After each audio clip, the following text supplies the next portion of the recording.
এদের প্রায় সবাই ক্ষমতাসীন দলের রাজনীতির সাথে জড়িত। অভিযোগ আছে, নিজেদের স্বার্থে ব্যবহার করতে এলাকা ভিত্তিক এসব ক্যাডার বাহিনী গড়ে তোলেন রাজনৈতিক নেতারা। তবে স্থানীয় জনপ্রতিনিধিরা এর দায় নিতে নারাজ। একলাশপুরের ঘটনার অন্যতম অভিযুক্ত দেলোয়ারের সাথে সংসদ সদস্যের ছবি নানা আলোচনার জন্ম দিলেও এমপি বলছেন, ছবি থাকলেই কেউ মদতদাতা হয়ে যায় না। অনেকে অনেক কথা বলতে ছেলেকে আমি আমার নাম ভাঙায়, যারা সন্ত্রাসী আমার সামনে কোন সময় ছবি উঠেছে আমি নিজেও জানি না, পরে ফেসবুকে চেষ্টা তারাই ব্যবহার করে।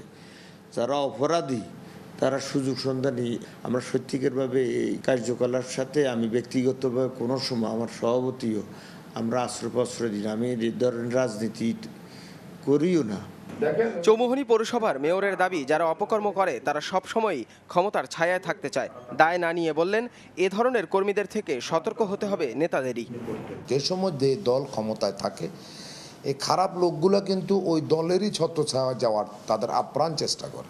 এদের বিরুদ্ধে কঠোর আইন প্রয়োগ এবং এদেরকে সামনের দিকে এরা যেন কারো প্রশ্রয় না যেতে পারে সেদিকেও নজর দিতে হবে। এবং এই সামাজিক আন্দোলনটাকে আমরা মানুষকে আরও সচেতন করে আরও উদ্বুদ্ধ করতে হবে। জেলা আওয়ামী লীগের সভাপতি বলছেন, সব দায় কেন রাজনীতিবিদদেরই নিতে হবে। রাষ্ট্রযন্ত্রের অন্যান্য অংশের দিকেও অভিযোগের তীর ছোড়েন তিনি।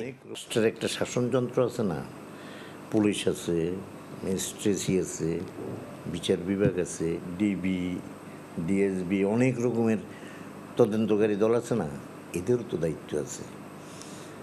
আমরা দুঃখিত যে সমস্ত দোষ হইলেই কেবল রাজনৈতিক দলগুলোর উপর চাপানো হয়। এ ধরনের কর্মীদের দল থেকে ছেঁটে ফেলারও তাগিদ অভিজ্ঞ এই রাজনীতিবিদের।